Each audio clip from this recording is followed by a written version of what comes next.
বাতাসিকে দেখে মাহাত যতটা না জোরে চিৎকার দিল তার থেকে কয়েকগুণ জোরে বাতাসি চিৎকার দিয়ে পুরো বাসা মাথায় তুলে ফেলল। এই চুপ অপ, একদম চুপ। ইজ্জতের আর কিছু বাকি রাখেছ? মাহাদের ধমক খেয়ে বাতাসি বিবি থেমে গেল। তারপর আবার একটু দম নিয়েই বলল, আই তোর ইজ্জত নিছি না, তুই আর ইজ্জতের উপর হামলা করছস? হারা তোর বাপের কাছে বিচার দিমু। বাতাসির চিৎকারে ভাত খাওয়া ছেড়ে ওই অবস্থায় মাহাদের রুমে হাজির হয়েছে অনেকেই। তিতিরকে দেখে বাতাসি চোখ গরম করে বলল, ওই ছুরি সোয়ামীরে আদর সোহাগ করস না নাকি? হে লাই এর কাছে সোহাগ খুঁজতে আহে? লজ্জায় তিতিরের চোখ যেন অন্ধকার হয়ে এল। মাহাদ চট করে বাতাসির মুখ চেপে ধরে দাঁতে দাঁত চেপে বলল, তোমাকে কি আবার উত্তম মধ্যম দিতে হবে নাকি? তার জন্য এসব কথা বলছ? বাতাসি মাহাদের পেটে কনুয়ের একটা ঘুতা দিতেই মাহাদ তার মুখ ছেড়ে দিল। সেই সুযোগই বাতাসি গলা উঁচু করে বলল, কামু তোর পোলার চরিত্র আর ভালা নাই। হেই যখন তখন এর উপর হামলা করতাছে। আজ সে এর কই হাত দিছে জানোস? বাতাসি বলে মাহাদ একটা চিৎকার দিতেই বাতাসি কেঁপে উঠল। কিন্তু এবার মাহাদের মুখ চলল। তুমি আমার রুমে, আমার বেডে, আমারই চাদরের নিচে কি করছিলা? বল কি করছিলা? কথার বেগতিক হতেই বাতাসি বিবি দৃঢ় কণ্ঠে বলে উঠল, আই তোর ঘরে। আই তো এর ঘরেই ঘুমাইতে আইসি। ফাও ফাও কথা কিন্তু কবি না মাহাদ। আম্মা যান, আপনি তো মাহাদের রুমেই আসছেন। আমি ভাবলাম আপনার কি হলো, তার জন্যই ছুটে এলাম। ছেলের কথা শুনে বাতাসি গলা নরম করে বলল, তুই যখন কইতাছ সাই মাহাদের ঘরে, তাইলে তাই হবে। তয় তোর পোলা কিন্তু মহাবেদ্যপ। এর যেহানে সেহানে হাত দেয়। এই বয়সে আর পোয়াতি হইয়া ছাওয়াল পাওয়াল মানুষ করতে কিন্তু পারুম না। আম্মাজান কি সব কথা বলছেন? না, তোর যদি এই বয়সে ভাইবোনের দরকার হয় তাইলে ঠিক আছে। আয়ও রাজি আছি। কথাগুলো শাড়ির আঁচলে মুখ লুকিয়ে লজ্জায় গদগদ হয়ে বলল বাতাসি। এমন সোয়ামীরে হাত ছাড়ন যায় নাকি? আই বুড়া হইলে কি হইব? মন্দা এখনো 19 বছরের মায়ার মতো ফকফকা আছে। আহার সোয়ামীর যা চেহারা, দেখলেই পরাণ জুইরা যায়। সাগুরির এসব কথা শুনে লাবিবাই লজ্জা পেয়ে রুম থেকে বের হয়ে গেল। কিন্তু রজনী আর থেমে থাকতে পারল না। আম্মাজান, রোজ রোজ আপনার নাটক দেখতে দেখতে অস্থির হয়ে গেছি। যাকে তাকে উল্টা পাল্টা কথা বলেন কেন? আপনার কি চক্ষু লজ্জা বলে কিছু নাই নাকি? আজ মাহাদকেও ছেড়ে দিলেন না। ওই চুপ কর। মাহাদ, মাহাদ করস কেন? আব্বা বইলা ডাকতে পারস না? আর একবার যদি মাহাদ মাহাদ করস তয় তোর চোপা ভাইঙ্গা দিমু।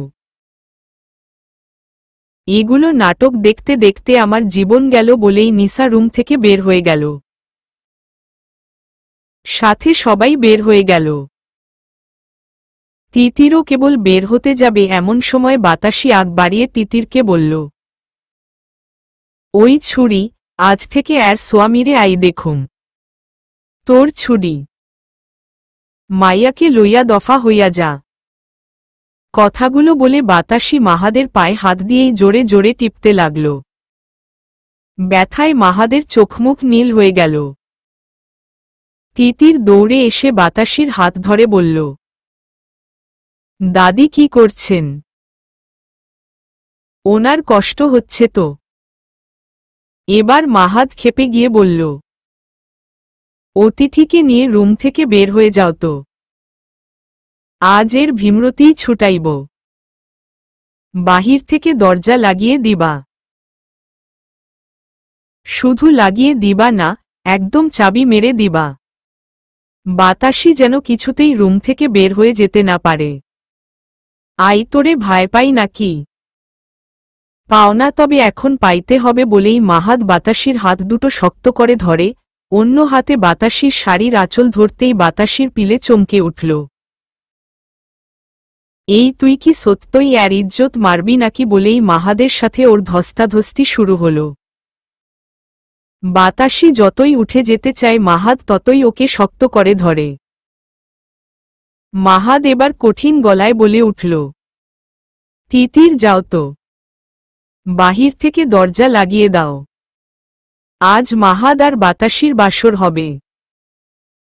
সম্মান যখন চলেই গেছে তখন আর বাকিটুকু রাখার দরকারই নেই। চিল বাতাসি চিল। মহাদের কঠিন মুখের কথাগুলো শুনে তিতিরই ভয় পেল। দাদিকে আজ ছেড়ে কথা বলবে না মাহাদ। সবার সামনে দাদি যেই কথাগুলো বলেছে তাতে মাহাদ রেগে ফায়ার হয়ে আছে। দাদিকে ছেড়ে দিন না মাহাদ, উনি তো আপনার সাথে এমনি এমনি মজা করেছেন। এমনি এমনি? ওর এই এমনি এমনির খেলি আজ খতম করব। কি বাতাসি মজা লাগছে, দাঁড়াও না আরো মজা দিব। তাহলে শুরু হয়ে যাক বলতেই বাতাসি কান্না মুখ করে বলল, এর একলত্তি সোনা, ময়না, কিয়া, ঘুঘু ভাই। বুদুনের নাম আজ খাতা থাইকা কাইটা দিলাম। আজ থাইকা ওহানে তোর নাম বসানু। তাও এরে ছাইরা দে। আয় আর এমন কাজ করুম না। এই তো লাইনে আসছ, আর কখনো সবার সামনে এমন কথা বলবা না তো। নানা আর করুম না, ছাইরা দে ভাই। করলে এর গাল আর তোর পায়ের জুতা। তাও ছাইরা দে আরে। মাহাদ বাতাসিকে ছেড়ে দিয়ে বলল, আজকের মতো তোমায় দয়া করে ছেড়ে দিলাম। এরপর যদি এমন কথা আর কোনো দিনও বলছো তো কি হবে? বাতাসি আর থাকে। আধা দৌড় দিয়ে দরজার কাছে গিয়ে মুখ বেঁকিয়ে বলল, করুম না মানে? 100 বার করুম, 1000 বার করুম। আয় এবার এর কাছে। বিশ্বাস করো বাতাসি, আমার দাদা হয়ে তোমারে ভাত দিছে। আমার পাল্লায় পড়লে তোমার 14 গোষ্ঠীর ভীমরতি আমি ছাড়িয়ে দিতাম। কথাগুলো আমার সামনে যখন ছিলা তখন বললা না কেন? তখন বলতে শুধু। তারপর দেখতে কি কি তোমার সাথে করতাম। হু ভাঙ্গা পাও লইয়া বড়াই দেহাস। এবার কাছে আয়। এই তিতির ধরো তো ওকে। দাঁড়াও, তোমাকে দিয়েও হবে না। কুসুম, কুসুম বলে গলা ছেড়ে ডাকতেই বাতাসি পগার পার হয়ে গেল। ততক্ষণে তিতির হাত ধুয়ে এসে মাহাদের পায়ে মলম মেখে দিতে লাগল। মাহাদ, পায়ে কি খুব লেগেছে? না, তুমি যাও খাবার খেয়ে নাও, আমি ঘুমাবো। তিতির মাহাদের কথা না শুনে আরও কিছুক্ষণ পায়ে মাসেজ করতেই ফুয়াদ রুমে এসে মাহাদের কাছে বসে বলল, দেখতো স্বাদের জন্য এই মেডিসিনগুলো কিনা। মাহাদ হাতে নিয়ে ভালো করে দেখে বলল, হুম এটাই। তিতির যাও তো, সাদকে দ্রুত মেডিসিন দাও। আচ্ছা বলেই তিতির রুম থেকে বের হয়ে গেল মেডিসিন নিয়ে। তিতির চলে যেতেই লাবিবা এসে রুমে ঢুকে ফুয়াদের পাশে বসতেই ফুয়াদ উঠে পড়ল। লাবিবার সাথে সাথে ফুয়াদের হাত চেপে ধরে বলল, আমার ভুল হয়ে গেছে বাবা, তোকে সবার সামনে ওভাবে শাসন করা ঠিক হয়নি। ফুয়াদ কোনো কথাই না বলে রুম থেকে বের হয়ে গেল। মাহাদের দিকে চেয়ে কেঁদে উঠল লাবিবা বেগম। ও তো আমার সাথে কথায় বলছে না। তোমার উচিত হয়নি মা, ভাইয়াকে সবার সামনে ওভাবে চড় মারার। আর চিন্তা করো না, রাগ কমে গেলে ভাইয়া এমনি তোমার সাথে কথা বলবে। ভাইয়া তো আর আমার মতো না, যে রাগ পুষে রাখে। লাবিবা আর কিছু না বলে রুম থেকে বের হয়ে গেল। ওই মেডিসিন খাওয়ানোর পর স্বাদ এখন প্রায় সুস্থ। তিতিরের এখন অনেক দায়িত্ব। মাহাদকে দেখাশোনা সহ 2 সন্তানের পরিচর্যা করতে হয়। সে বারবার আল্লাহর প্রশংসা করে নিজের কর্তব্য পালন করতে লাগল। এভাবে আরও 6টা মাস কাটিয়ে গেল। মাহাদ বাসা থেকে অফিসের সমস্ত কাজ করে থাকে। যখন খুব প্রয়োজন হয় তখন সে অফিসে যায়। একদিন বাসায় একটা ইনভাইট কার্ড এলো। তিতির উল্টপালট করে দেখল কার্ডটি, কিন্তু সেটা না খুলে মাহাদের কাছে নিয়ে গিয়ে ওর হাতে কার্ডটি ধরিয়ে দিয়ে বলল, আপনার নামে এটা এসেছে, খুলে দেখুন তো। মাহাদ কথা না বাড়িয়ে কার্ডটি খুলে দেখল। জাতীয় এসএমই বর্ষসেরা মাইক্রো উদ্যোক্তার পুরস্কারের জন্য মাহাদকে মনোনীত করেছে। এই ক্যাটাগরিতে একজন পুরুষ আর একজন নারী উদ্যোক্তাকে পুরস্কৃত করা হয়। এটা নিয়ে ও 3বার পুরস্কৃত হয়েছে। তবে প্রতিবারই অনুভূতিগুলো অন্যরকম হয়।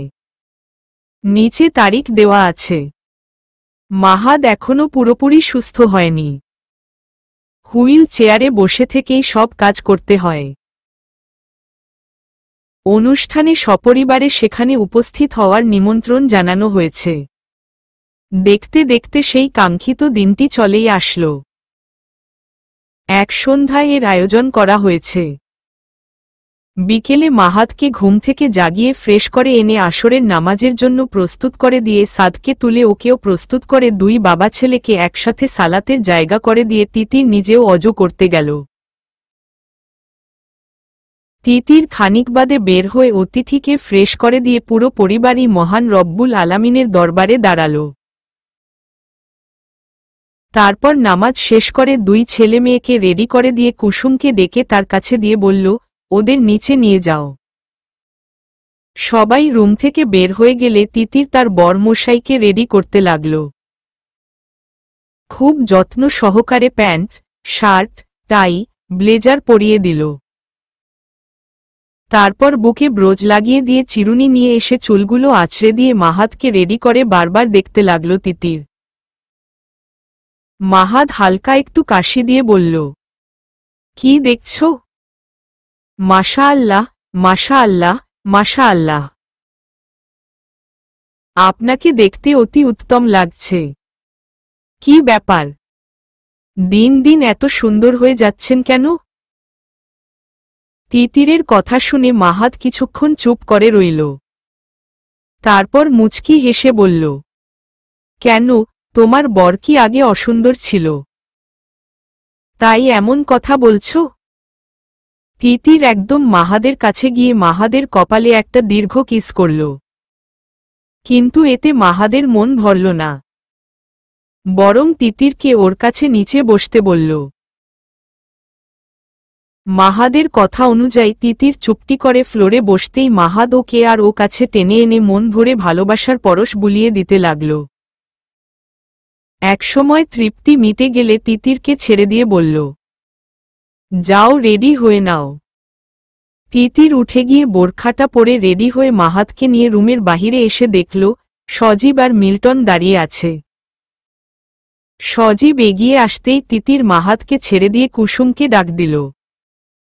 সজীব আর মিল্টন এসে মাহাদকে হুইলচেয়ার থেকে তুলে বাহিরে নিয়ে গিয়ে গাড়িতে বসিয়ে দিতেই তিতির ওর 2 সন্তানকে নিয়ে মাহাদের পাশে গিয়ে বসল। মাহাদ অতিথিকে বুকের সাথে জড়িয়ে সাদের এক হাত ধরে ড্রাইভারকে বলল, মশিউর চল। মশিউর নির্দেশ পেয়ে দ্রুত গাড়ি স্টার্ট দিয়ে বাসা থেকে বের হয়ে গেল। সজীবও তাদের সাথে গেল। আর মিল্টন পরের গাড়িতে আসল। কামরান সাহেব বিশেষ মিটিংয়ে ব্যস্ত থাকার জন্য যেতে পারলেন না, কিন্তু তিনি নিজের মনকে খুশি করার জন্য ঠিকই আসল সময়ে সেখানে উপস্থিত হবেন। নিজের কাজে তিনি আজ যতটা সাফল্য পেয়েছেন তার থেকে হাজারগুণ তিনি 2 ছেলের পিতা হিসাবে অনেক সুনাম কুড়িয়েছেন। তাই তিনি ছেলেদের এমন সাফল্যর কোনো অনুষ্ঠান কখনো মিস করেন না। যথারীতি অনুষ্ঠান শুরু হয়ে গেল।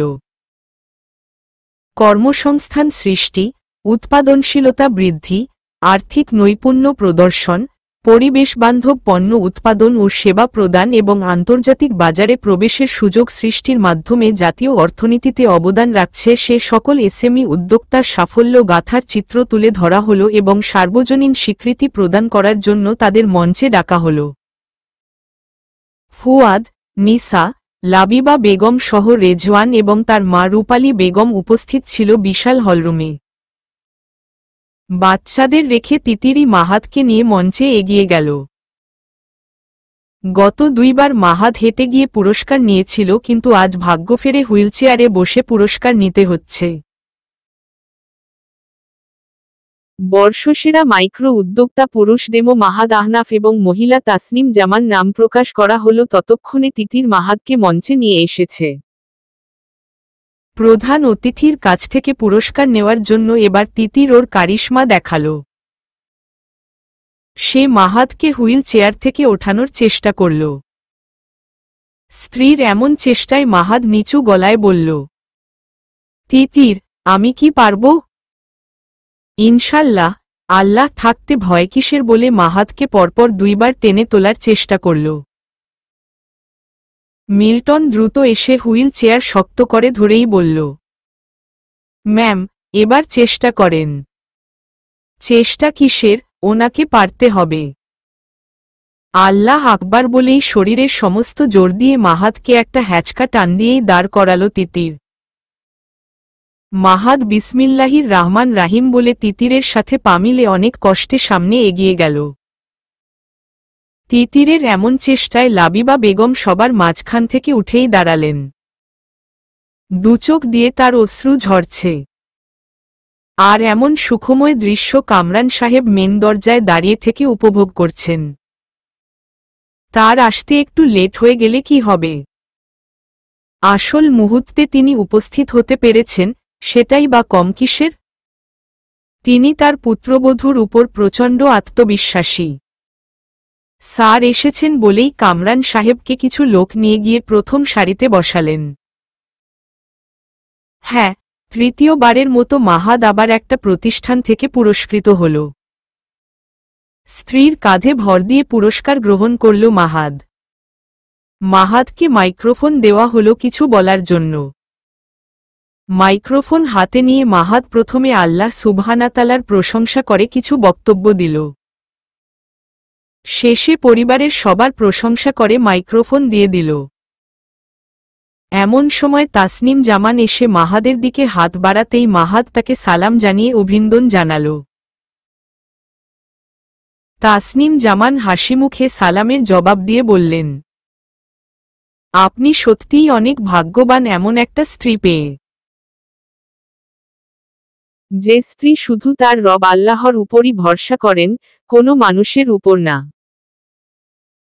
এমন কথায় মাহাদ শুধু তিতিরের দিকে একবার তাকাল, তারপর আল্লাহর প্রশংসা করে বলল, আলহামদুলিল্লাহ, সেটা তো আমাকে দেওয়া আল্লাহর শ্রেষ্ঠ নিয়ামত।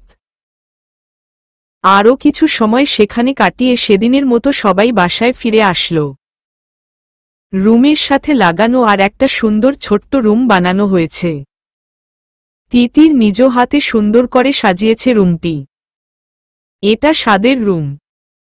ছেলে বড় হয়ে যাচ্ছে, তাই তাকে আলাদা রাখার ব্যবস্থা আর কি। রাতের খাবার শেষ করে তিতির যখন স্বাদের কক্ষে গেল তখন স্বাদ নিজের ছোট্ট খাটে অন্যদিকে মুখ করে শুয়েছিল। তিতির ছেলের গায়ে হাত দিতেই স্বাদ কেঁপে উঠল। তিতির সাদকে ডাকল, কিন্তু সাদ কোনো কথা বলল না। ছেলে তার নিশ্চুপে কাঁদছে। সে কেন কাঁদছে তিতির সেটাই বুঝতে পারছে না। তিতির অনুয়ের স্বরে বলে উঠল, বাবা, আপনি কি আপনার এই মায়ের উপর রাগ করেছেন? সাদ লাফ দিয়ে উঠেই নিজের মায়ের গলা জড়িয়ে ধরে ফুঁফিয়ে কাঁদতে লাগল। ছেলের কান্নায় তিতিরের গলা ধরে এল। সাদের মাথায় হাত বুলিয়ে দিতে দিতে বলল, আমি মনে হয় সত্যিই আপনাকে খুব কষ্ট দিয়ে ফেলেছি, তাই না? আমাকে আমার দোষ ধরে দেন বাবা। আমাকে তো ভুলগুলো শুধরানোর সুযোগ দিতে হবে। সাদ এবার ফিকরে কেঁদে উঠে বলল, মা, ফিহা আপা আমায় খুব খারাপ ভাষায় বকা দিয়েছে। আমি তো তাকে কিছুই বলিনি, তার সাথে একটু খেলতে চেয়েছি। আহা, আমার বাবা এতটুকুতেই ভেঙে পড়েছে। এর থেকেও বড় ঝড় আসলে তো আপনি সামলাতে পারবেন না। কারো দেওয়া আঘাতের কষ্টগুলো ভিতরে জমা রাখতে নেই। একদিন সেই কষ্টগুলো জমা হতে হতে মারাত্মক হয়ে ওঠে। তখন তুমি সেই মানুষটির প্রতি ক্ষিপ্ত হয়ে যাবে আর তার ক্ষতির চেষ্টা করবে। আর সেটা হবে সবথেকে নিকৃষ্টতম কাজ। মনে রাখবে, আমাদের প্রভু অত্যন্ত দয়ালু আর ক্ষমাশীল। তিনি ক্ষমা করতে অত্যন্ত পছন্দ করেন। আমাদের উচিত প্রভুকে সবসময় খুশি করার। যদি তুমি কারো দ্বারা আঘাত পাও তাহলে তাকে সুন্দর করে বুঝাও তার ভুলগুলো। সে না শুধরালে তার কাছ থেকে দূরে দূরে থাকো। তাই বলে তার ক্ষতি কামনা করা বা ক্ষতি করা এগুলো কখনোই করবে না।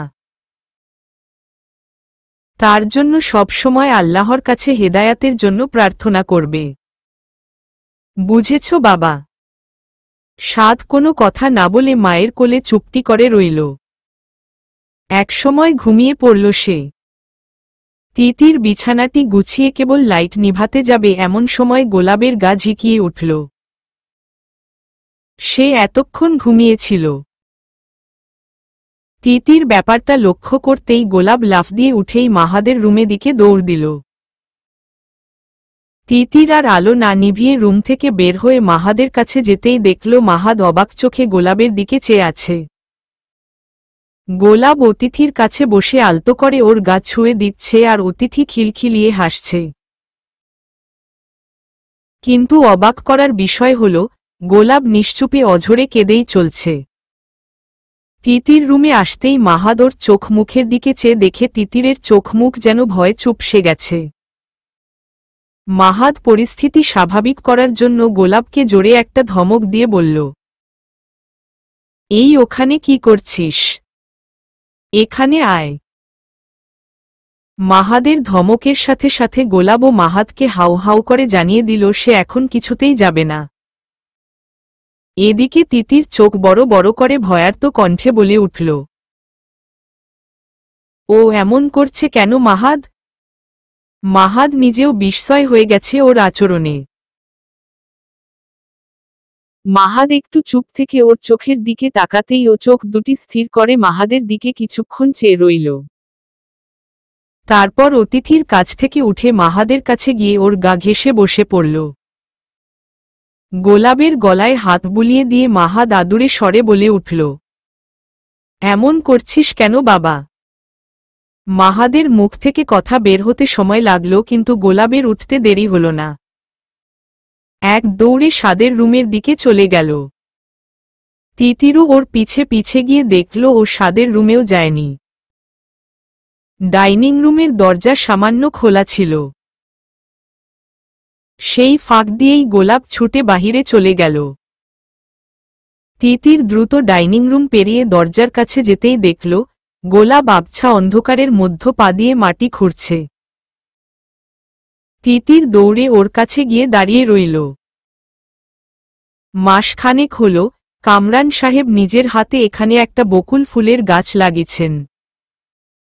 ঝাপড়া ঝোপড়া গাছটি অন্ধকারের বুক চিরে দাঁড়িয়ে আছে।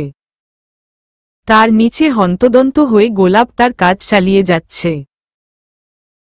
তিতির নিচু হয়ে গোলাপের গায়ে হাত বুলাতেই ও থেমে গেল। তারপর অদ্ভুতভাবে কয়েকবার ডাক দিয়েই আবার মাটি খুঁড়তে লাগল।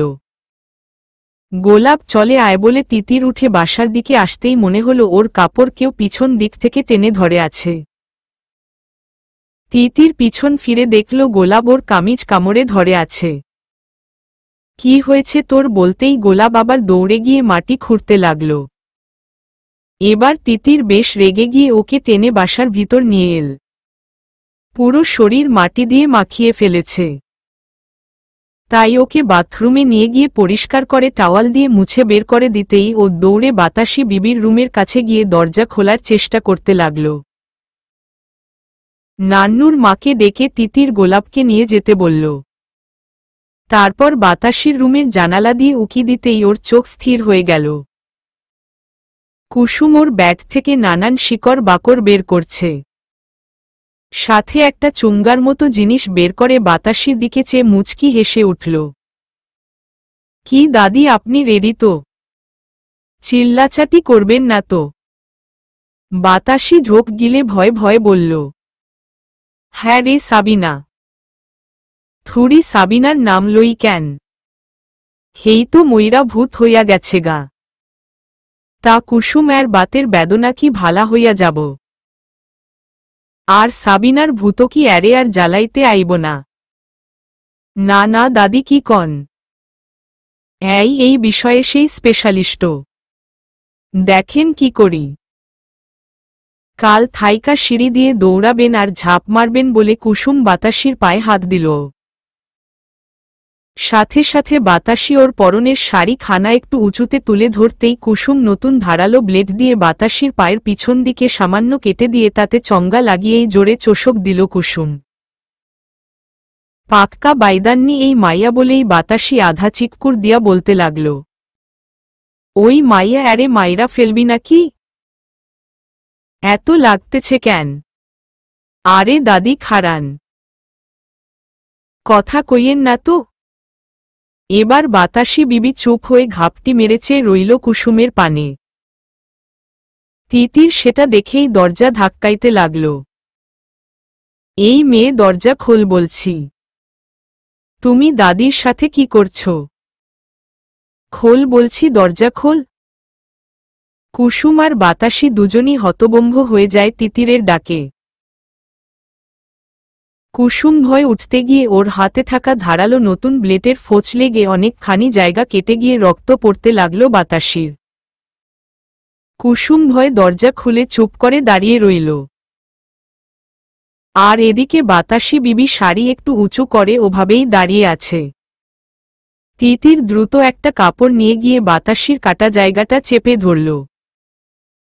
তারপর চেঁচিয়ে বলল, এই মেয়ে, দাদির সাথে তুমি এতক্ষণ ধরে কি করছিলে? তোমার এত সাহস কি করে হয় দাদিকে আঘাত করার? কুসুম তিতিরকে জমের মতো ভয় পায়। ও নিজেও ভয় কাঁপতেছিল। তিতিরের চিৎকারে প্রথমে গোলাপ ছুটে এসে কুসুমকে শাসন করতে লাগল। কুসুমত ভয় এক লাফে সোফায় দাঁড়িয়ে পড়ল। গোলাপের চিৎকারে মৌ উঠে এসে দেখল তিতির বাতাসির পা ব্যান্ডেজ করে দিচ্ছে। নানি, কি হইছে আপনার বলেই মৌ কাছে আসল। এত কিছু হয়ে যাচ্ছে কিন্তু বাতাসি এক পাও নড়তে রাজি না। কুসুম ওকে স্থির হয়ে দাঁড়িয়ে থাকতে বলেছিল, তাই কুসুমের কথার নড়চড় করে না সে। তিতির ওরে যতই সরাতে চায় বাতাসি ততই শক্তি প্রয়োগ করে নিজের জায়গায় দাঁড়িয়ে থাকে। শেষে তিতির বাধ্য হয়েই বলল, মাহাদরে কি ডাকতে হবে? মাহাদের নাম শুনেই বাতাসি কুসুমের দিকে চাইল। কুসুমও সাথে সাথে মাথা নেড়ে অনুমতি দিতেই বাতাসি খাটে বসেই বলল, ডাক্তর, ডাক্তর ডাক। আই মনে হয় মইরা যাইতাছি। এর মরণের দায় কিন্তু তোরে নিতে হবে তিতির। সাবিনা আজ এরে ছাড়বেই না, ঘাড় মটকাবেই। মৌ ডাক্তারকে কল দিয়ে দ্রুত বাসায় আসতে বলল। আর এদিকে বাতাসির চিৎকারে আরও অনেকে আসল। না, এভাবে হবে না, মাহাদকে ডাকতেই হবে বলতেই তিতিরের মুখের দিকে চেয়ে বাতাসি কইল, এরে ভয় দেহাস? আই কাউরে ভয় পাই না। সেটা দেখাই যাবে বলে তিতির সেখান থেকে চলে আসবে আর সাথে সাথে বাতাসি তিতিরের হাতটা শক্ত করে ধরে বলল, খামোকা, এরে ভয় দেহাস কেন? আই কি কইছি এগুলো করুম না। এই তো লাইনে আসছেন। কোনো রোগের কি ওষুধ দিতে হয় সেটা আমার ভালোই জানা আছে। কিছুক্ষণ পর ডাক্তার এলো। মোট 6টা সেলাই পড়ল বাতাসির আলাদা আলাদা কাটা জায়গায়। শেষে বাতাসি কুসুমকে ধুয়ে দিয়ে বলল, তোরে যেন এর ঘরে না দেহি। তুই ঝাড়নের নাম কইরা এর পা কাইটা দিবি তাই বলে। তোরে যেন আর বাড়িতো আর না দেহি। দাদি, আমারে যা কইছেন কন, কিন্তু আমার বিদ্যা সম্পর্কে কিছু কইবেন না। ভালো হবে না কিন্তু। এই মেয়ে চুপ। এত কথা বলো কেন? তোমাকে কবরাজিগুলো কে করতে বলেছে? এখনই যদি কিছু হয়ে যেত, তার দায়ভার কে নিত? তুমি নিতা? মৌয়ের কথা শুনে কুসুম আর কিছু বলার সাহস পেল না। সেদিনের মতো রূপালী বাতাসী বিবির সাথে ঘুমাল। গোলাপকে স্বাদের রুমে পাঠিয়ে দিয়ে তিতির রুমে এসে দেখল অতিথি ঘুমিয়ে পড়েছে। আর মাহাদ ল্যাপটপে কাজ করছে।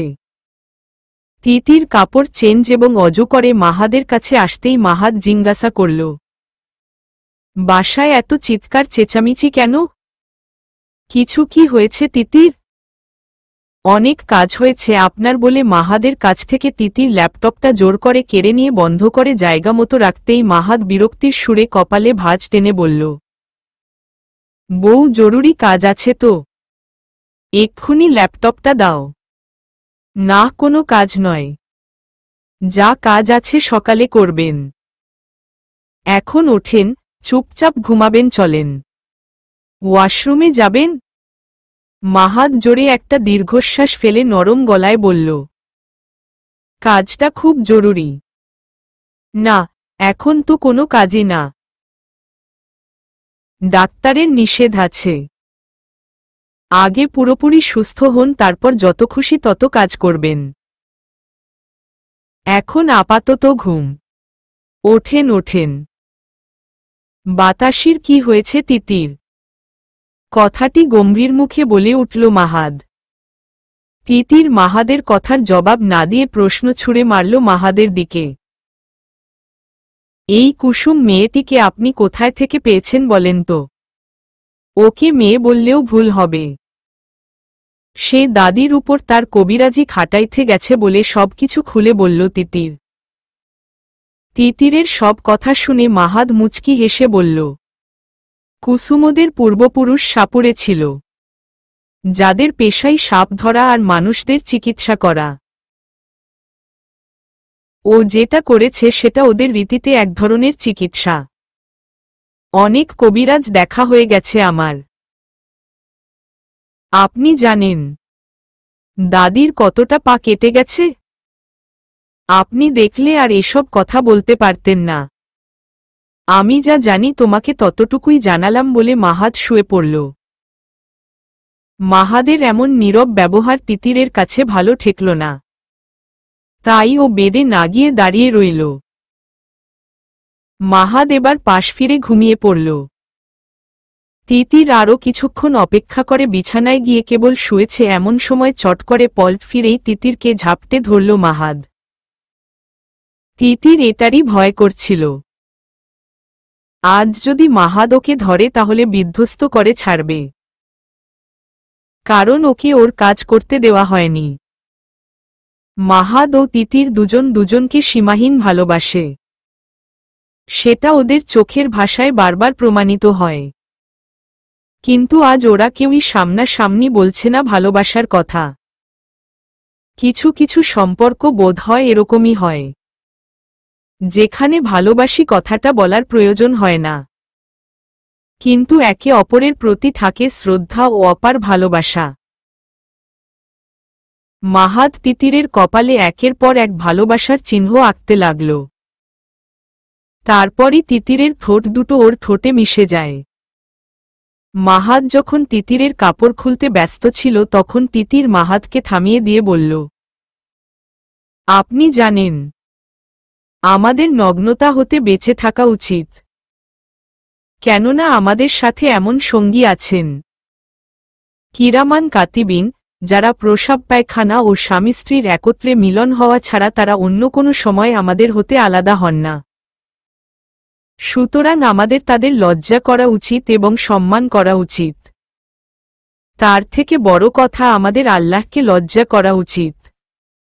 তাই আমাদের কখনো নির্জনেও উলঙ্গ হওয়া উচিত নয়। এটা সুন্নতের পরিপন্থী। আর শোনেন, লজ্জা করার ব্যাপারে আল্লাহ তাআলাই সবচেয়ে বেশি হকদার। কথাগুলো শুনে মাহাদ থেমে যায়। এ ব্যাপারে সে অনেক পারদর্শী। কিন্তু বেশিক্ষণ থেমে থাকল না। চাদর দ্বারা নিজেদের আবৃত করে নিল মাহাদ। 1 সপ্তাহ পর মাহাদ প্রায় পুরোপুরি সুস্থ। শরীরের শেষবার চেকআপ করার জন্য আবার তাকে দেশের বাহিরে যেতে হবে। সকাল থেকে তিতির নানা কাজে ব্যস্ত। মাহাদের কি লাগবে না লাগবে সেগুলো গোছাচ্ছে সে। মাহাদ ওর মেয়েকে কোলে নিয়ে আদর করছে। অতিথি অবশ্যই ঘুমিয়ে আছে। মাহাদ একের পর এক কিস করে ঘুমন্ত মেয়েকে আদর করছে। যেতে মন চায় না, কিন্তু না গিয়ে কোনো উপায়ও নেই। এমনি দীর্ঘ সময় ধরে বাসায় বসে থাকার কারণে বিজনেসের অনেক ক্ষতি হয়ে গেছে। এখন তাই সেটা পুষানোর জন্য কাজের ধকলও বেড়ে গেছে। এমন সময় বাসায় হই হুল্লোড়ের শব্দে মেয়েকে বেডে শুয়ে দিয়ে বাহিরে গেল সে। সাথে তিতিরও গেল। বাসায় আশেপাশের প্রতিবেশী সহ কয়েকজন আত্মীয় স্বজন এসেছে। তাদের সবার মুখে একই কথা, বাতাসি বিবি নাকি মারা গেছেন। এমন মিথ্যা খবর যে কে রটালো আল্লাহ ভালো জানেন। তাদের এমন কথা শুনে বাতাসি রুম থেকে বের হয়ে সবার সামনে এসে গলার জোর বাড়িয়ে দিয়ে বলল, ওই তোগো কাম নাই, তাই উল্টাপাল্টা খবর শুনে শোক করবার আইসু। অ্যারে কোনো দিক থাইকা মনে হয় আই মরছি। এর ফয়তা খাবা আইচু তোরা। ব্যার হ কইচি এর বাড়ি তো থাইকা। বাতাসি বিবির প্রতিবেশী এক ভাসুরের বউ ছমিরন বিবি বাতাসির সামনে এসে ভালো করে দেখে গায়ে হাত দিয়ে বলল, ও বাতাসি, তুই মানুষ না ভূত রে? তুই তো দেখছি মরস নাই। তাইলে এত বড় ডাহা মিথ্যা কথা ক্যাডাই কইল আমাগো? এর লাতি আইসা কইল তুই নাকি মরছস। আই তো কাজ কাম ফেইলা আইলাম তোরে শেষ দেখনের লাইগা। তা তো আইবেনি। এই মরলে পূব পাড়ের পুকুর খানা তো গিলে ফেলবেন। এর পুতো বোকা দেইহা আপনাগো কিচ্ছু কয় না। তয় আই চুপ থাকুম না। জমি লইয়া দম নিমু। এই কথা সেই কথা নিয়ে অতগুলো মানুষের মধ্য বাতাসি আর ছমিরনের মধ্য বিশাল ঝগড়া লেগে গেল। এর মধ্য আগুনে ঘি ঢালতে বুবু বলে এক লম্বা চিৎকুর দিয়া বাসাতে বুদুনের আগমন ঘটল। বাতাসি তখন লোকজনের আড়ালে ছিল। রূপালীকে দেখে বুদুন রুকড়ে উঠে বলল, মাও যে মরছে হেই খবর তোরা এড়ে দিছস? শেষ ম্যাশ তোর আনিসুর চাচার কাছ থাইকা খবর পাইয়া জাহান ফেলে দৌড়ে আনু। তোর মা কই? তারে ধোহান হইছে? বাতাসি মরেনি বলে যে যার বাসায় চলে যেতে লাগল।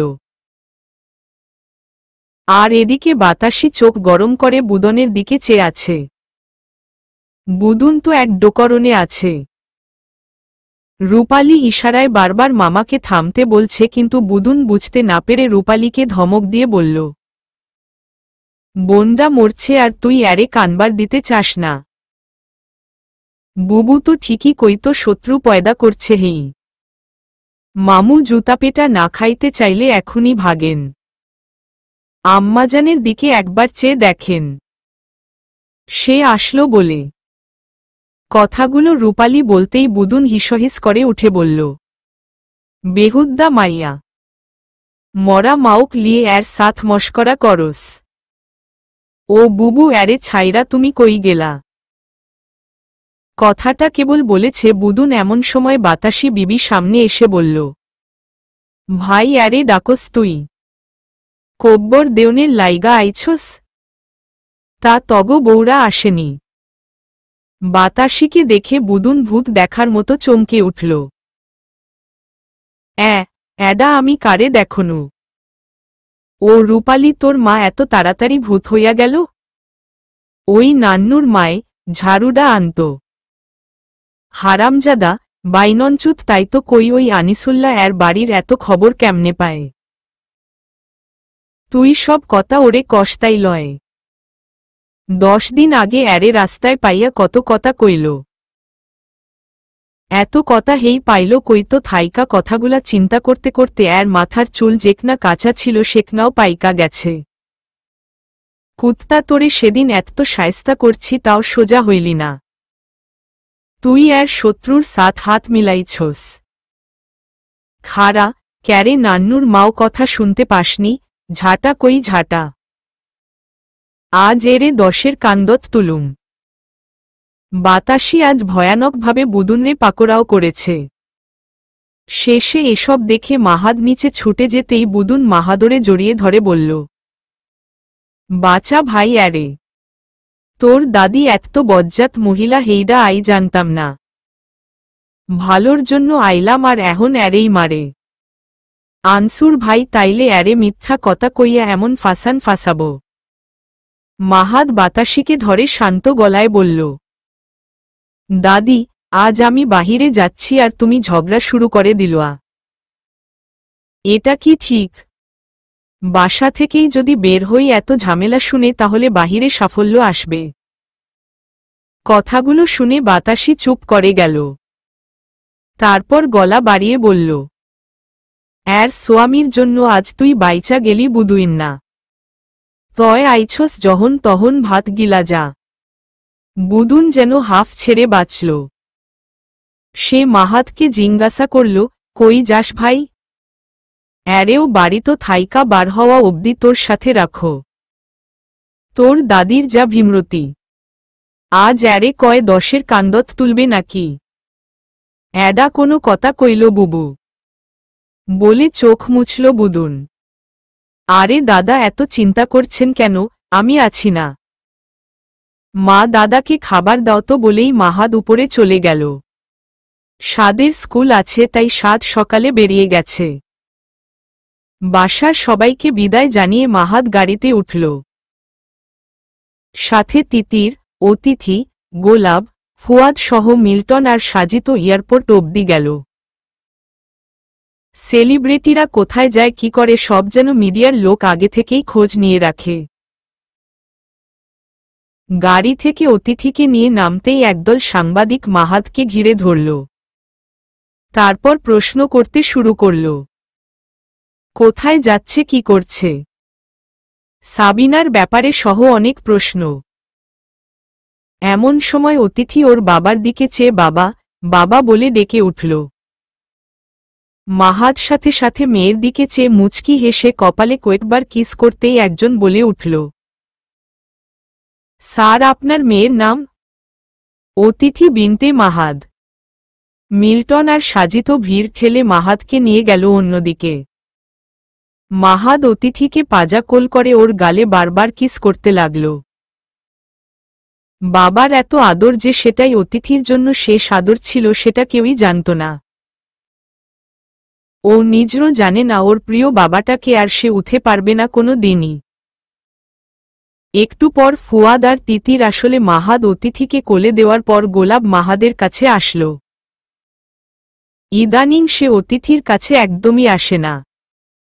মাহাদের হাতের সাথে নিজের মুখ দিয়ে বারবার ঘেঁষে কিছু বলতে চায়, কিন্তু মাহাদ ব্যাপারটাকে এত গুরুত্ব না দিয়ে ওকে আদর করে চলে গেল। গোলাপ আবার ছুটে গেল মাহাদের কাছে। মাহাদ ওখানেই থেমে গেল। তারপর নিচু হয়ে গোলাপের মাথায় আদরের পরশ বুলিয়ে বলল, আমার পরিবারকে দেখে রাখিস বাবা, ওরা প্রত্যেকে আমার জীবন। কথাগুলো বলে মাহাদ তিতিরদের দিকে একবার চেয়ে তারপর চলে গেল। মাহাদ যেতেই তিতির আর অতিথিকে গাড়িতে তুলে দিয়ে গোলাপকে নিয়ে অফিসে রওনা দিল। কোনো এক কাজে গোলাপকে দরকার তাই ফুয়াদ ওকে নিয়ে গেল ওর সাথে। কিন্তু গোলাপ ছটপট করতে লাগল। ফুয়াদ ওকে শান্ত করে রাখতে পারছে না। শেষে গোলাপকে কোলে তুলে নিল। তিতিরদের গাড়ি চলছে। অতিথি ওর মায়ের কোলে ঘুমিয়ে পড়েছে। হঠাৎ রাস্তায় অনেকগুলো বেলুন দেখে তিতির গাড়ি থামাতে বলল। সাদ বেলুন খুব পছন্দ করে। এমনি অভিমান করে সে স্কুলে গেছে। আজ সে কিছুতেই স্কুলে যেতে চাইছিল না, বাবার সাথে যাবে বলে। ক্লাস টেস্ট এক্সাম আছে বলে ওকে জোর করেই স্কুলে পাঠানো হয়েছে। বেলুনগুলো নিলে ছেলের যদি মন ভালো হয়। রাস্তার ধারে গাড়ি পার্ক করতেই তিতির কেবল দরজা খুলে নেমেছে এমন সময় কোথা হতে এক গাড়ি এসে ওদের গাড়িতে এত জোরে ধাক্কা দিল যে তিতির অতিথিকে নিয়েই ছিটকে পড়ে গেল। স্পটেই ৩ জন ডেড। তিতির রুক্ষ শুষ্ক মাটির বুকে পড়ে আছে। ওর চোখ দুটি সম্পূর্ণ খোলা। অদূরেই অতিথি পড়ে কাটা মুরগির মতো ছটপট করে চলছে। মাথা ফেটে গড়গড় করে রক্ত বেয়ে শুষ্ক মাটি ভিজে একাকার হয়ে যাচ্ছে। মানুষজন আসতে আসতেই অতিথির দেহ নামক খাঁচা থেকে ওর প্রাণ পাখিটা বের হয়ে যায়। তিতির স্থির হয়ে পুরো ঘটনা দেখে, তারপর জ্ঞানশূন্য হয়ে পড়ে থাকে। রাস্তার ধারে আরও কয়েকটা গাড়ি পার্ক করা ছিল। বিপরীত দিক থেকে অন্য একটা প্রাইভেট কার এসে প্রচণ্ড গতিতে তিতিরদের গাড়িটিকে ধাক্কা দেয়। চোখের পলকে এমন একটা ঘটনা ঘটে যাবে সেটা কেউ কল্পনাই করেনি। মনে হয় বেলুনওয়ালা সবার জন্য আজারাইল হয়ে রাস্তার ধারে দাঁড়িয়েছিল। গাড়িটিও ছিটকে গিয়ে আরও পাশাপাশি পার্কিং করা কয়েকটা গাড়ির সাথে ধাক্কা খায়। ঘটনাস্থলে গাড়ির ড্রাইভার, অতিথি এবং ধাক্কা দেওয়া গাড়ির ড্রাইভার সহ ৩ জন ঘটনাস্থলেই মারা যায়। আর বাকি গাড়িগুলোর অবস্থাও বেশ খারাপ। প্রাথমিক ধারণা করা হয় গাড়ির ব্রেকফেল হওয়াতে এতগুলো হতাহত হয়। কামরান সাহেব হন্তদন্ত হয়ে অফিস থেকে ছুটে বের হয়ে যাচ্ছেন। কিছুক্ষণ আগে দুর্ঘটনার খবরটি এসেছে। পাগলের মতো ছুটছেন তিনি। দ্রুত গাড়িতে উঠে ঘটনাস্থলে রওনা দিলেন। তিতিরকে হসপিটালে ভর্তি করা হয়েছে। ওর অবস্থা আরও ক্রিটিক্যাল। এর আগে এ ধরনের আরও ২ বার অ্যাক্সিডেন্ট হয়েছিল ওর। মরতে মরতে বেঁচে ফিরেছে। সেই একই জায়গায় আবার আঘাত পেয়েছে। সাবিনার শোক কাটতে না কাটতেই আবার এত বড় একটা দুর্ঘটনা। ফুয়াদ সেখানেই আছে। বাসার সবাই হসপিটালে এসেছে। এখানে অতিথি সহ সব নিহত ব্যক্তিদের ডেডবডি রাখা হয়েছে। ফুয়াদ সব ফর্মালিটি পূরণ করছে মন একদিকে রেখে। ও নিজে ওদের গাড়িতে তুলে দিয়েছিল। আধা ঘন্টা না পেরুতেই খবরটা ওর কাছে যায়। বেচারা গোলাপ একবার দৌড়ে তিতিরের কেবিনে যাচ্ছে, আবার দৌড়ে একবার অতিথির কাছে যাওয়ার চেষ্টা করছে। মাহাতকে জানানো হয়নি। কিভাবেই জানাবে? জানানোর কোনো সুযোগও নেই। কত খুশি মনে ও একটা কাজে গিয়েছে, তাও বাহিরের দেশে। হঠাৎ এমন কথায় ওর যদি কিছু হয়ে যায় তাহলে সব শেষ। তাছাড়া ও এখনও পুরোপুরি সুস্থ হয়ে ওঠেনি। তবুও কামরান সাহেব একটা মেসেজ করলেন। দ্রুত বাসায় ফিরে আসার জন্য অনুরোধ করা হল। অন্যদিকে সাদের পরীক্ষারত অবস্থায় একটা ম্যাম এসে অন্য ম্যামকে কিছু বলল। তারপর সাদের কাছে এসে বইপত্র গুছিয়ে ওকে নিয়ে গেল ক্লাসরুম থেকে। ও ম্যামকে বারবার বলছে, ম্যাম আমার এক্সাম তো শেষ হয়নি। তাছাড়া আমার মা তো আমাকে নিতে আসবেন। আপনি আমাকে এই সময় বাসায় নিয়ে যাচ্ছেন কেন? সাদের টিচার কোনো জবাব দিতে পারল না। শুধু ছলছল চোখে সাদকে বলল, সাদ, আমাকেই আজ তোমার বাসায় তোমাকে পৌঁছে দিতে হবে। সাদ আর কথা না বাড়িয়ে শিক্ষকের সাথে রওনা দিল। তিতিরের অবস্থা খুবই খারাপ। মাথার স্কাল্পে চির ধরেছে। এখনও জ্ঞান ফিরেনি। আইসিইউতে মৃত্যুর প্রহর গুনছে সে। এর আগে অপারেশন হয়েছে পেশেন্টের, তাই তারা ভয়ে দ্বিতীয় দফায় অপারেশন করতে ভয় পাচ্ছে। যদি সেন্স না ফিরে আসে তাহলে পেশেন্টকে আর বাঁচানো যাবে না। অতিথির লাশ বাসায় নিয়ে আসা হয়েছে। 18 ঘন্টা পর মাহাদের সাথে যোগাযোগ করা যাবে। যদি মাহাদ যোগাযোগ করে তবেই সম্ভব। তাছাড়া মৃতদের বেশিক্ষণ রাখতে নেই। যত দ্রুত কবর দেওয়া যায় ততই উত্তম।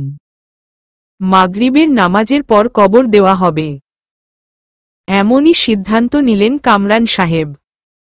কবরের স্থান নির্বাচন করা হলো সেই ছোট্ট বকুল তলাতেই। বাসায় অনেক মানুষ এসেছে। সাদ জানে না কেন এত মানুষ এসেছে। বাবা তো নেই, কিন্তু মা আর ছোট বোন কোথায়?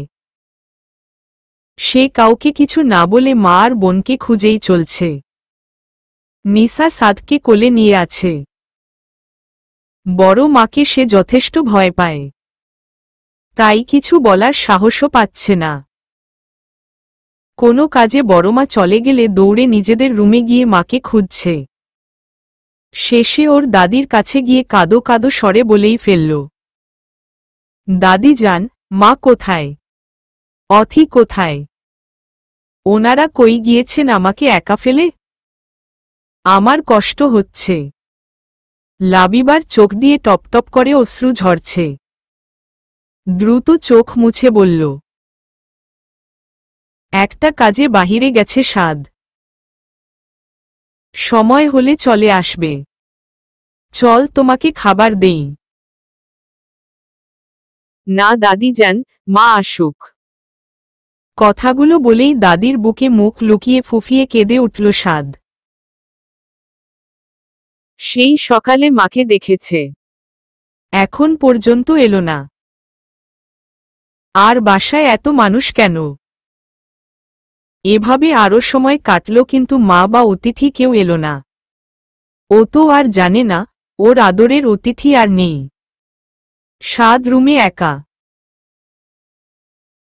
কাজের মেয়ে কুসুম কি যেন কাজে বাহিরে গেছে। এই ফাঁকে সাদ রুম থেকে বের হয়ে নিচে দেখল আরও মানুষ এসেছে। ও ধীর পায়ে সিঁড়ি দিয়ে নেমে লোকজনের ভিড়ে ওর মাকে খুঁজতে লাগল।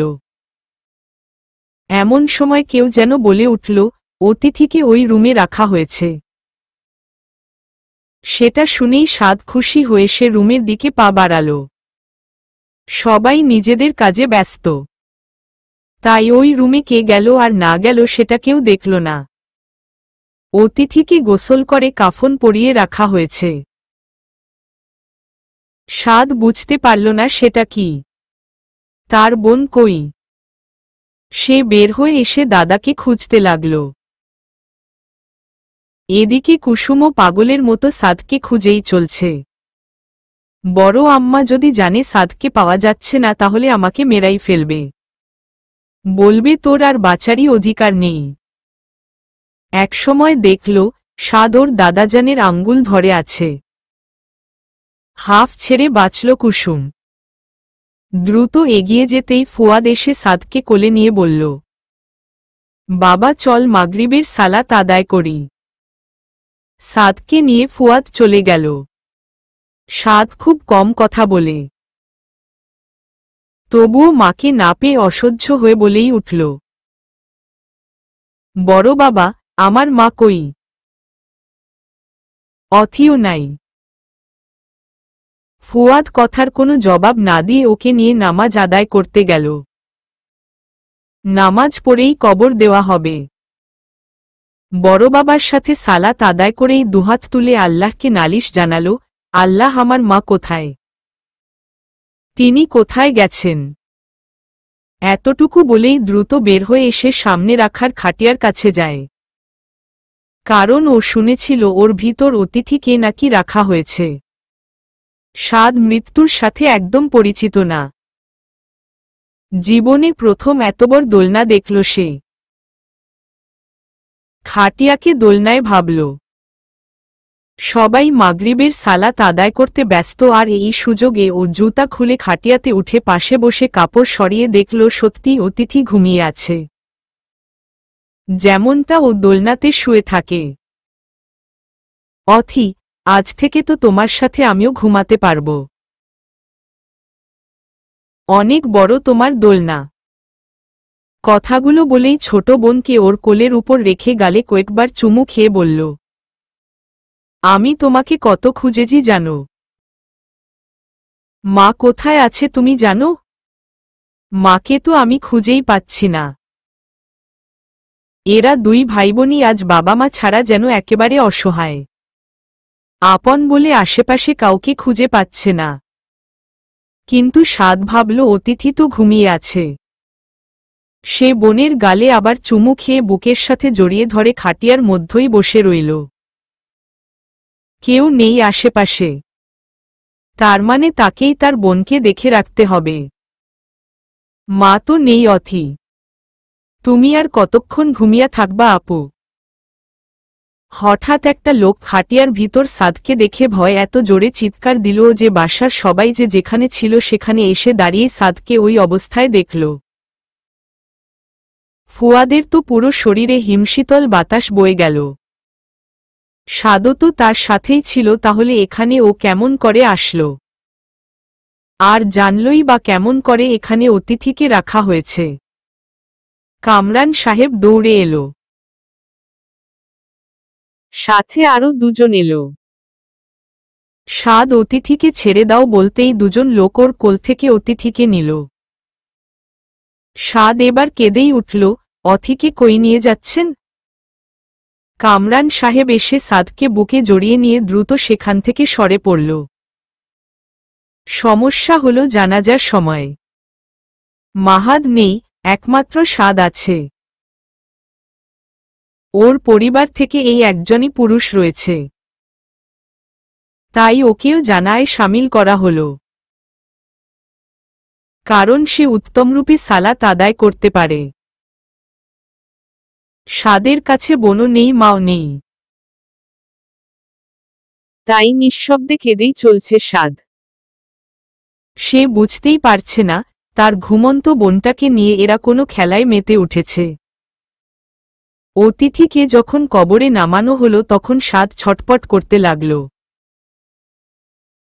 বারবার দাদা জানের কোল থেকে নামার চেষ্টা করল। একসময় কামরান সাহেব নিচে নেমে দিতেই সাদ কিছু না ভেবেই কবরে নেমে পড়ে আধা চিৎকার দিয়ে ডুকরে উঠে বলল, দাদা যান, অথিকে এখানে রাখছেন কেন? ওকে ঘরে নিয়ে চলেন। ও এখানে থাকলো তো ওর কষ্ট হবে। চোখের পলকে এমন একটা কাহিনী ঘটে যাবে সেটা কেউ ভেবেও দেখেনি। একটা লোক ওকে টেনে তুলতেই ফুয়াদ এসে ওকে ধরে জোরে একটা ধমক দিল। সাথে সাথে সাদ ভয় পেয়ে থেমে গেল। ফুয়াদ ওর হাতে 3 মুঠ মাটি দিয়ে অতিথির কবরের দিয়ে ওকে নিয়ে সরে পড়ল দ্রুত। সাদের সাথে ঘটা কাহিনীগুলো বাতাসির কানে যেতেই বাতাসি সবার সামনে চিৎকার দিয়ে বলল, 2 জন দামড়া মরদ, ক্যালা ছাওয়ালরেই আটকে রাখতে পারে না। তোরা পুরুষ না মাগিছাগির দল। ফুয়াদ কোনো কথার জবাব না দিয়ে সাদকে নিয়ে গিয়ে নিজেও গোসল দিল, সাদকেও দিয়ে দিল। সাদ আর কথা বলেনি ওর বড় বাবার সাথে। একসময় না খেয়েই ফুয়াদের বুকে ঘুমিয়ে পড়ে। পরের দিন মাহাদ ওর গন্তব্যস্থলে পৌঁছাল। জীবনে এতবার জার্নি করেছে কিন্তু এমন অস্বস্তিকর জার্নি ও কোনো দিনও করেনি।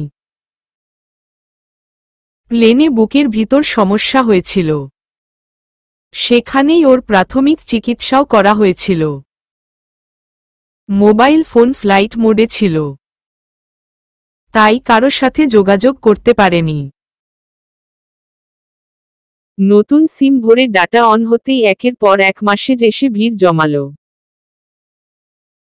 সবার একটাই কথা, দ্রুত যেন ব্যাক করা হয় বাসায়। কি এমন হলো যে বাসায় ব্যাক করতে বলছে? এমন সময় ফুয়াদের কল আসলো। তার মানে এরা কতবার ট্রাই করেছে শুধুমাত্র মাহাদের সাথে যোগাযোগ করার জন্য। মাহাদ কল রিসিভ করতেই ফুয়াদ বলল, তুই কি পৌঁছে গেছিস? মাহাদ সেই কথার জবাব না দিয়ে সরাসরি বলল, ভাইয়া তিতির কেমন আছে? আর বাসার সবাই ভালো আছে? ফুয়াদের কথা বন্ধ হয়ে গেল। কি কানেকশন তিতিরের সাথে মাহাদের! এক নিমিষেই ধরে ফেলেছে, তিতির ভালো নেই হয়তো। কিন্তু ফুয়াদের কোনো রেসপন্স যখন পেল না মাহাদ, তখন ও নিচু গলায় বলল, ভাইয়া, আমার মন বলছে খুব বড় একটা অঘটন ঘটে গেছে আমার সাথে। কিছু তো বলো। আমি এত স্ট্রেস নিতে পারছি না। সত্যিটা বলে দাও। তুই বাসায় ব্যাক কর। এলে সব জানতে পারবি। মাহাদের গলা ধরে আসল। ও ছলছল চোখে বলে উঠল, ভাইয়া, তিতিরের যদি কিছু হয়ে থাকে তাহলে দ্রুত রফিককে ইনফর্ম করো। কারণ তিতিরের শরীরের সমস্যার সমস্ত বিষয় ওনার থেকে কেউ ভালো জানে না। এর আগের অ্যাক্সিডেন্টে উনি ওর সার্জারি করেছিলেন। তাই যাকে তাকে ওর দায়িত্ব দিও না। ফুয়াদ চমকে উঠল এমন কথা শুনে। এত কনফিডেন্সের সাথে ও এসব কথা কি করে বলতে পারল? নিসা মোড়ে ভূত হয়ে গেলেও মনে হয় আমার এভাবে ফিলিংস হতো না। ফুয়াদ কান্না কণ্ঠে বলে উঠল, সব কিছু যদি বুঝেই যাস আগে থেকে তাহলে এটা কি বুঝতে পারিসনি অতিথি আর নেই। তিতিরের জীবন প্রদীপও এখন নিভু নিভু করছে। মাহাদ কথাগুলো শুনে একদম স্থির হয়ে গেল। বুকের ভিতর ব্যথার তীব্রতা বেড়েই চলল। দ্রুত কলটা কেটে ওখানকার পুলিশের সাথে যোগাযোগ করল। পুলিশ অফিসারকে সবকিছু খুলে বলতেই অফিসারই অবাক হয়ে রইল কিছুক্ষণ। একজন পিতা এই পরিস্থিতিতে কিভাবে এতটা শান্ত থাকতে পারে? উনি সব ব্যবস্থা করল। মাহাদ চুপ করে মাথা নিচু করে শুধু বসেছিল। মাহাদের দেওয়া ঠিকানা অনুযায়ী রফিকের সাথে যোগাযোগ করা হল। তিনি খবর শুনে আর এক মুহূর্তও দেরি করেননি। রফিক আসাতে অন্য সব ডাক্তারটা একটু ক্ষোভ প্রকাশ করল। আমরা দেশের এত বড় ডাক্তার চিকিৎসারত থাকা অবস্থায় অন্য ডাক্তারকে কেন ডাকা হল? কিন্তু রফিক এতে কোনো প্রতিক্রিয়া না দেখিয়ে সোজা অপারেশন থিয়েটারে ঢুকে গেলেন। লাইভ কনফারেন্সে ডালিম তার স্ত্রী আর লন্ডন থেকে আসমার স্বামী ওয়াহিদও যোগদান করল একসাথে। অনেক বেশি লেট হয়ে গেছে।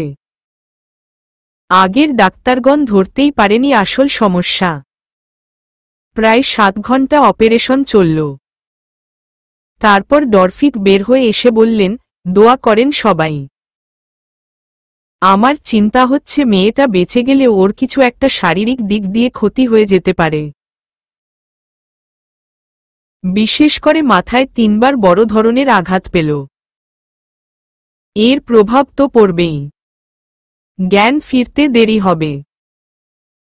আল্লাহর ইশারা ছাড়া এত জটিল অবস্থা থেকে পরিত্রাণ পাওয়া সম্ভব নয়। লম্বা সময় পর তিতিরে সেন্স তো ফিরল, কিন্তু ও আর স্বাভাবিক হল না। 7 দিন পর মাহাদ দেশে আসতে সক্ষম হয়। কাগজপত্রের জটিলতা সহ সবকিছু ঠিকঠাক করতে ওর সময় লেগে যায়। তার ভিতর করোনার সময় আরও জটিলতা দেখা দেয়। সব বাধা পেরিয়ে ও আসতে সফল হয়। এই 7 দিনে মাহাদ তিতিরের সাথে অনেক কথা বলার চেষ্টা করেছে, কিন্তু ও কোনো কথাই বলেনি।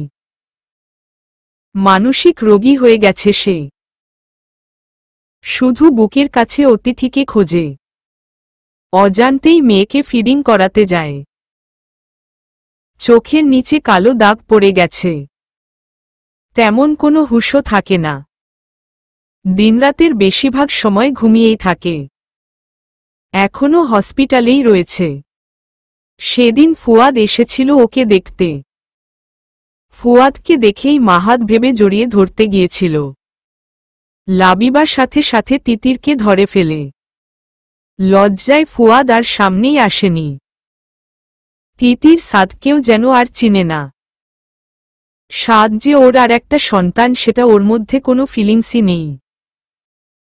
মাহাদকে নেওয়ার জন্য ফুয়াদ নিজে গাড়ি নিয়ে উপস্থিত হয় এয়ারপোর্টে। মাহাদ সালাম দিয়ে গাড়িতে উঠে নিজেই ড্রাইভ করতে লাগল। ফুয়াদ বারবার নিষেধ করল, তবুও শুনল না। মাহাদের চোখের পানি আর কোনো বাঁধ মানছে না, চোখ উপচে পানি পড়ছে। মাহাদ বাম হাতে গাড়ি ড্রাইভ করছে আর অন্য হাত দিয়ে বারবার চোখের পানি মুছছে। ফুয়াদ অনেক কথা বলল, কিন্তু মাহাদের কানে কোনো কথাই গেল না। চেহারায় উস্কো খুস্কো একটা ভাব এসেছে, দাড়িগুলো কাটা হয়নি, চোখ দুটি জবা ফুলের মতো লাল হয়ে গেছে, লাল ঠোঁট আরও লাল টকটকে হয়ে গেছে। বারবার চোখের পানি মুছছে, কিন্তু কোনো শব্দ করছে না। ওর ভিতরে যে কি হয়ে যাচ্ছে শুধুমাত্র ও নিজে আর ওর আল্লাহই ভালো জানে। একসময় তারা বাসায় চলে আসে। ফুয়াদ বারবার বলছে, তিতিরের কাছে চল, ওকে তোর খুব প্রয়োজন। কিন্তু মাহাদ কোনো কথা না শুনে বাসায় চলে এলো। দারোয়ান গেট খুলতেই ওখানেই মাহাদ গাড়ি ব্রেক করল। বাসার ভিতর গাড়ি না ঢুকিয়েই গাড়ি থেকে নেমে পড়ল মাহাদ। এরপর দ্রুত গেট পেরিয়ে প্রায় আধা দৌড়ে অতিথির কবরের কাছে চলে এলো। তারপর হাঁটু ভাঁজ করে বসে জোরে জোরে কাঁদতে লাগল আর পাগলের মতো দুহাতে কবরের মাটি খুঁড়তে লাগল। চলবে।